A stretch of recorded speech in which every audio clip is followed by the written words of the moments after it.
Oh my god. You're so awesome, Lawrence Lim.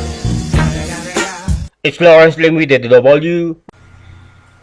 Binigyan ako ni Papa ng pera pambayad ng kuryente pero sa halip na ibayad ko, nahikayat akong bumili ng raffle ticket para sa isang brand new car.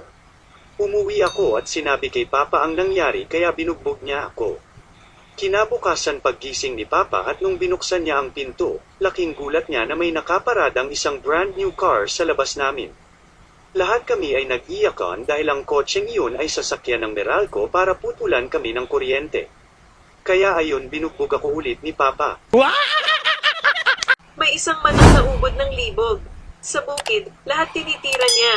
Ang mga baboy, bibe, kambing at pati baka. Hay naku manok, mangisay ka sana sa sobrang libog mo.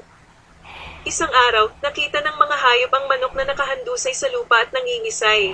Buti nga sa iyo, mamatay ka sa libog.